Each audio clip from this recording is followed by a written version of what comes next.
Tiger છે અને જ્યારે રન કરશો ત્યારે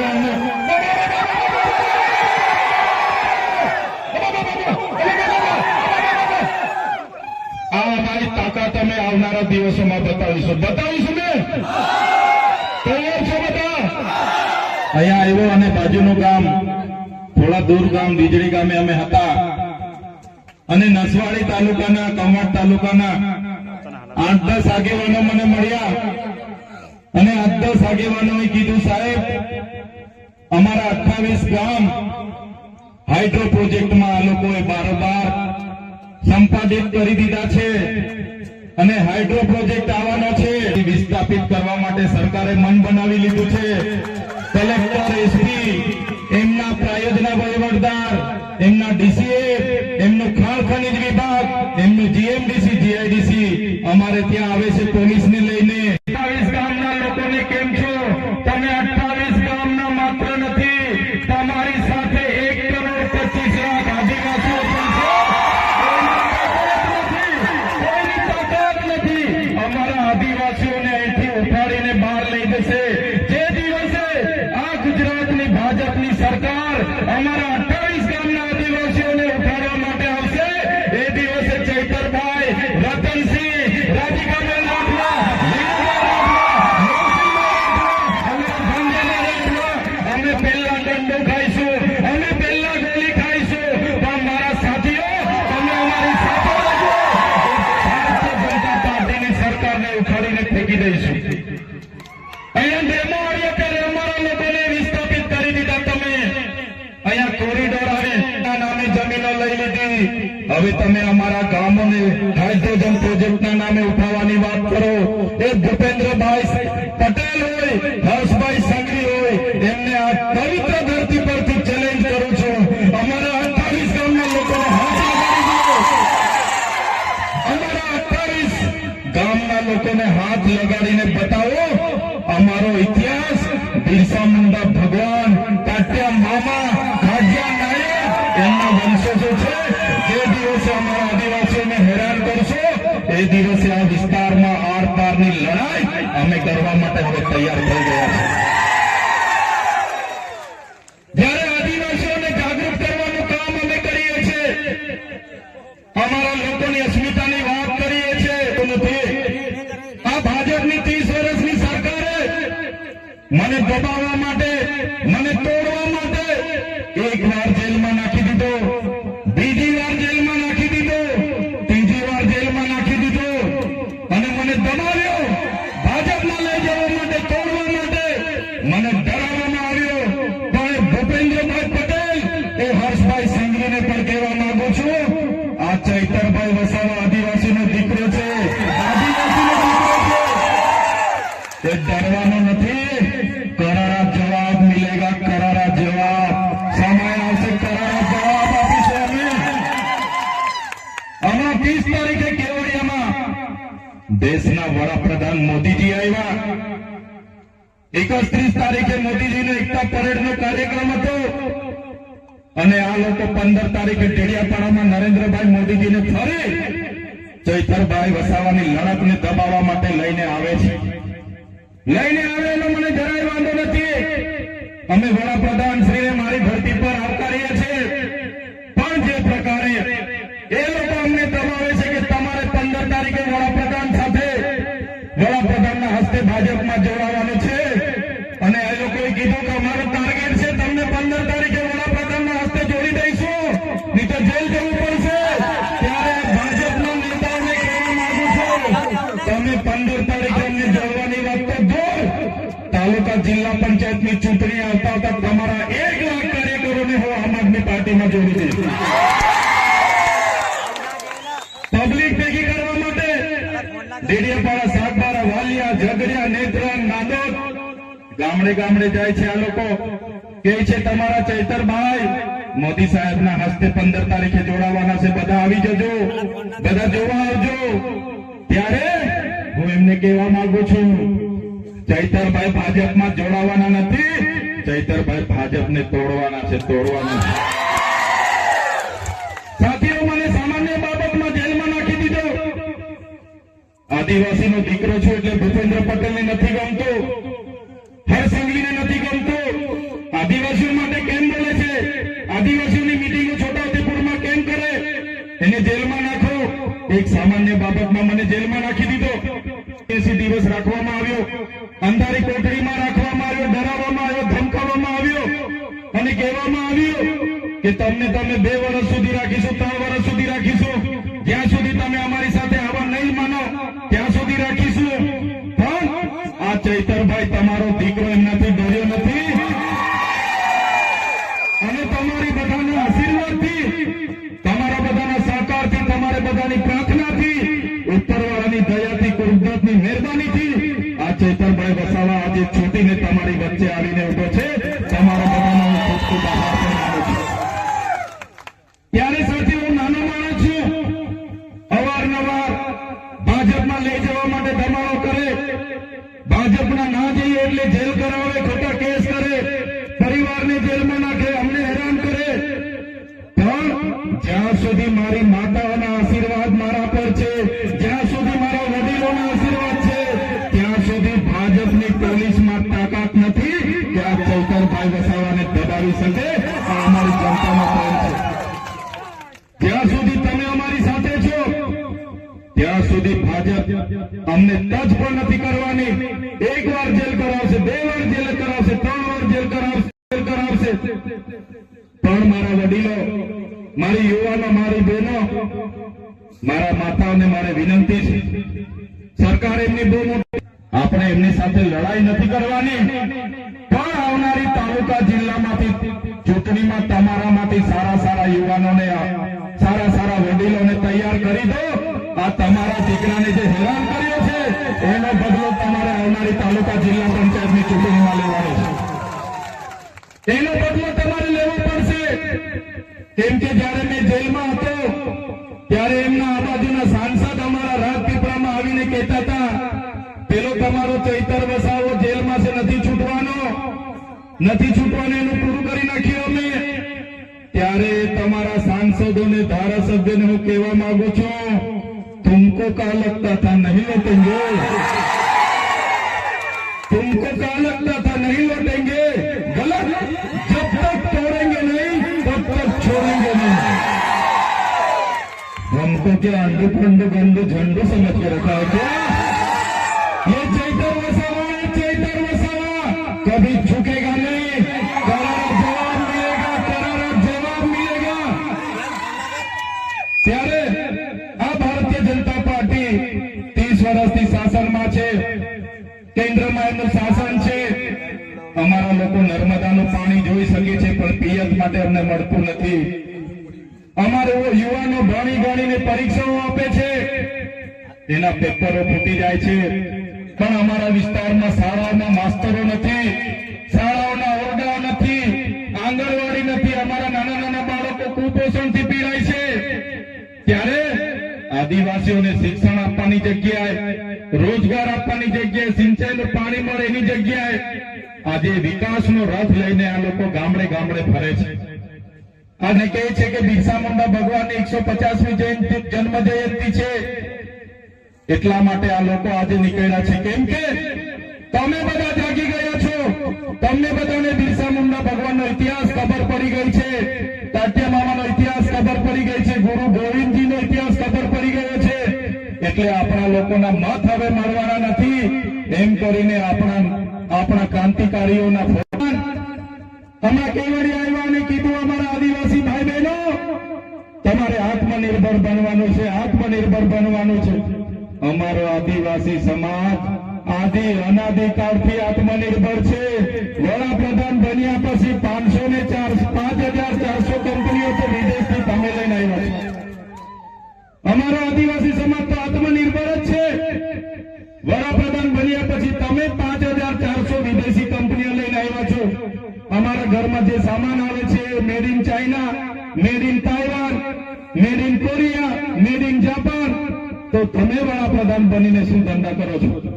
આપણને કહે છે લોકો કે ભાઈ એક પેડ માં કે નામ.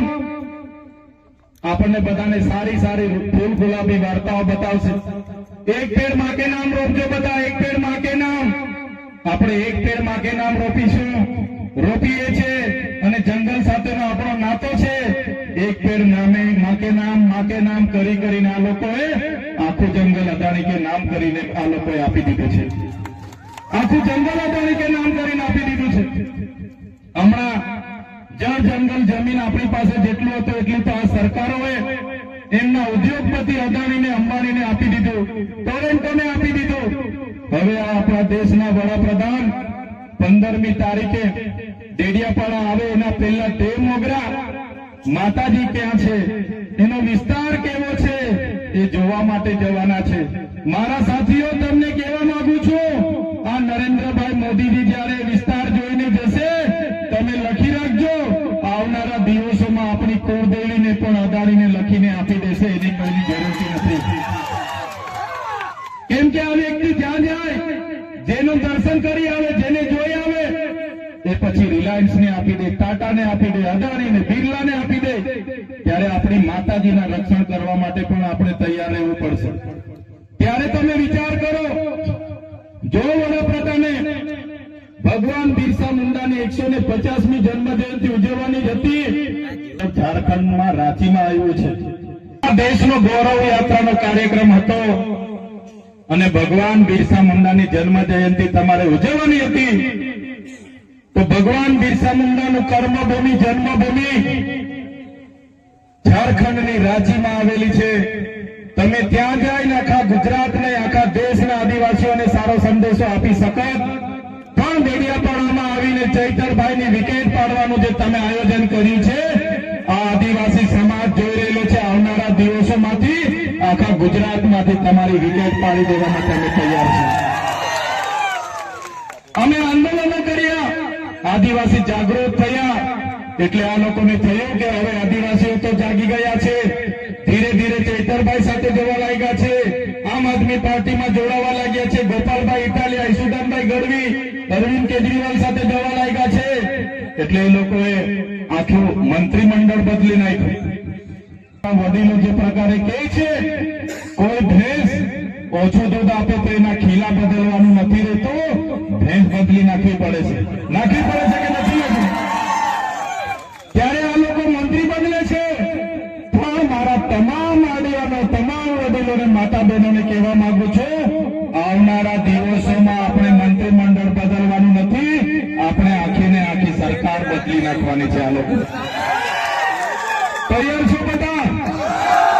સરકાર બદલી નાખીશું, સરકાર બદલી નાખીશું, પરિવર્તન લાવીશું, પરિવર્તન લાવીશું, પરિવર્તન લાવીશું. હવે તમે કેટલું લડશો, ટકી નહીં શકશો. હજુ પણ જેલમાં જશો. આવી જાઓ, મંત્રી બનાવી દે, તંત્રી બનાવી દે. તમારા મંત્રી બની જઈશું, તમારો તંત્રી બની જઈશું, પૈસા કમાઈ લઈશું, બંગલા બની જશે, ગાડીઓ બની જશે. પણ અમારા આદિવાસીઓ માટે પછી કોણ બોલશે? કોણ બોલશે અમારા આદિવાસીઓ માટે? આ વિસ્તારના ઓબીસી માટે કોણ લડશે? આ વિસ્તારના એસસી એસટી માઇનોરિટી માટે કોણ લડશે? ત્યારે અમે કીધું, તમારામાં જેટલા અમારા નેતાઓ છે, એ નેતાઓને તમે એક પિંજરાના વાઘ જેવા, સર્કસના વાઘ જેવા બનાવી દીધા છે. આ વિસ્તારના પણ મોટા મોટા નેતાઓ પોતે વાઘ છે એવું કહેતા હતા. અમે જયારે મીટિંગ હોય ત્યારે ભાષણ કરે, ટાઈગર અભી જિંદા હે, ટાઈગર અભી જિંદા હે. એ ભાષણ કરવા વાળા ભાજપમાં ગયા અને સર્કસના ટાઈગર બનીને આજે બેસી રહ્યા છે. સર્કસના ટાઈગર બનીને બેસી રહ્યા છે. ઉપરથી જેટલી ચાવી ફેરવે એટલું રમકડું ગાય, એટલી જ ભજન એ લોકો ગાય છે. ત્યારે સાથીઓ, આ તમારો દીકરો, આ ચૈતર વસાવો એમના સરઘસનો ટાઈગર નથી બનવા માંગતો, જંગલનો ટાઈગર બનીને સ્વતંત્ર ફરવા માંગે છે. જે બધા સ્વતંત્ર ફરવા માંગીએ છીએ, આ બધો ઇલાકો અમારો છે. અમારા નસવાડીના એક કાકા ધારાસભ્ય છે, સિનિયર ધારાસભ્ય. નસવાડીમાં આજે અમારો પ્રોગ્રામ હતો. કાકાએ અમારા સરપંચોને ડરાવ્યા અને અમારા પ્રોગ્રામમાંથી અમે પ્રોગ્રામ રાખી દીધા. ત્યારે કાકાને કહેવા માંગુ છું, આજે ચૈતર વસાવાને નર્મદામાંથી તળીપાર કરી દીધા છે, ત્યાં જવા નથી દેતા. આજે દેડિયાપાડામાં પ્રવેશ બંધી છે. તમે નસવાડીમાંથી અમને કહેશો કે અહીંયાથી નીકળી જાઓ, પણ અમે આ ચૈતર વસાવા અમારી ટીમ અમારા લોકોના દિલોમાં રહે છે અને લોકોના દિલોમાંથી તમારી ભાજપની સરકાર અમને ક્યારે કાઢી નથી શકવાની, ક્યારે કાઢી નથી શકવાની. એનો પણ જવાબ આવનારા દિવસોમાં આપીશું. ત્યારે નવી વસાહતોના આગેવાનો મને રસ્તે મળ્યા, મારી સામે કહેતા હતા, સાહેબ અમે નર્મદાના નવી વસાહતના લોકો છે, અમે આ ધારાસભ્યના હોજે લાગ્યા, આ ભાજપના નેતાઓને માની લીધું અને આજે અમારા દીકરા દીકરીઓ અમને ખીજવાય છે, કામ કર્યું છે. ત્યારે સાથીઓ આવનારા દિવસોમાં તાલુકા અને જિલ્લા પંચાયતની ચૂંટણીઓ આવવાની છે. રાષ્ટ્રીય પાર્ટી છે આમ આદમી પાર્ટીનું મંચ તમને અમે આપીએ છીએ. આપણા આજે રતનસિંહભાઈ સરપંચ, ભંગિયાભાઈ સરપંચ, નવસિંહભાઈ સરપંચ અને તમામ સરપંચો તમારી સાથે છે, કોઈને ડરવાની જરૂર નથી. તમે રાતે કહેશો, રાતે અમે આવી મોટા થઈ જઈશું. ત્યારે તમારામાંથી સારા સારા વડીલો, સારા સારા યુવાનો, સારી સારી બહેનો આવનારા દિવસોમાં ચૂંટણી લડીને નગરપાલિકા હોય કે તાલુકા પંચાયતના પ્રમુખ બનીને તમારે આવી જવાનું છે. સત્તા તમારે હાથમાં લઈ લેવાની છે. વડીલોએ કીધું તો, વાર્તાઓમાં આવતું હતું કે એક રાજા, એનો જીવ પોપટમાં હતો. એ જ પ્રકારે આ ભાજપના લોકોનો જીવ સત્તા અને ખુરચીમાં છે. તમે જાગી જાઓ, ખુરચી આપણે ખોચી લઈએ, સત્તા આપણે ખોચી લઈએ, એટલે આ ભાજપના રાજા ઓટોમેટિક ઘરે બેસી જવાના છે. તૈયાર છો તમે? સત્તા ખોચી લેવાની છે. તૈયાર છો બધા? જય આદિવાસી. ત્યારે આ વિસ્તારના 28 ગામના લોકોને પણ કહેવા માંગુ છું, અને બીજા વિસ્તાર હાપેશ્વર હોય, આંબાડુંગર હોય, કે આ વિસ્તારના અવસન પટ્ટાના લોકો હોય, તમામ લોકોને કહેવા માંગુ છું, કોઈને ડરવાની જરૂર નથી. કોઈ પણ બહારનો વ્યક્તિ, ભાજપનો વ્યક્તિ તમને ડરાવે તો ખાલી આદિવાસી તરીકે એકવાર કિક્યારી પાડીને અબોબો કરી દેજો, આખું ગામ ભેગું થઈ જશે, એ લોકોને આપણે દરકાર કરી દઈશું. અબોબો આવે છે ને બધાને? આપણા વડીલોએ આપણને શીખવ્યું છે, ગામમાં અબોબો કરી દેજો. અમે બધા જોડીને આવી જઈશું. એ આરએસએસ વાળા હશે કે ભાજપ વાળા હશે, એમને ઉભી પછી અમે ભગાવી દઈશું. ત્યારે બધા જ લોકોને વિનંતી કરું છું, આપણી અસ્મિતા, આપણી સંસ્કૃતિ અને આપણી જે આદિવાસીની અસલિયત છે એ આપણે જાગૃત કરવું પડશે. અમે એટલા માટે આ પાર્ટીમાં જોડાઈને આગળ વધી રહ્યા છે. ભાજપ વાળા અમને પણ બોલાવે છે, આવો તમે સત્તા અને પૈસા કમાઓ. અમને સત્તા અને પૈસાનો મોહ નથી. અમે આદિવાસીઓને જાગૃત કરીએ, આદિવાસીઓને આગળ લાવીએ, અમારા યુવાનો ભણી ગણીને આગળ આવે, અમારા ખેડૂતો આગળ આવે, અમારા ખેડૂતના દીકરાઓ 4 વ્હીલ લઈને ફરે, મર્સિડીઝ લઈને ફરે, BMW લઈને ફરે, IAS થાય, IPS થાય, એ જ અમારા સપના છે. અમારા લોકોના નાના મોટા પ્રશ્ન છે, એને પણ આવનારા દિવસોમાં સરકારમાં 2027માં અમે બધા આમાંથી જઈએ અને આદિવાસીઓના હિતના કામ કરીએ, આ વિસ્તારના યુવાનોના હિતના કામ કરીએ, ગુજરાતના 18 વર્ગના 18 વર્ગના લોકોના હિતના કામ કરીએ. એ અમારા બધાના સપના છે. ત્યારે વધારે વાતો નથી કહેતો, પણ આવી જ પ્રકારે તમારો સાથ અને સહકાર અમને જોઈશે. કેમ કે આ લોકો જયારે આવનારી ચૂંટણીઓમાં પણ આપણા આ વિસ્તારના કેટલાક ભાજપના નેતાઓ આ જ કામ કરશે. એના કરતા તમે તમારામાંથી ઉમેદવારો ટાઈગર છે અને જયારે કામ કરશો ત્યારે અમે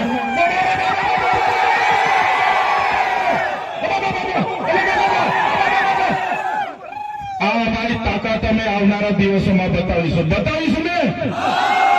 તૈયાર છો?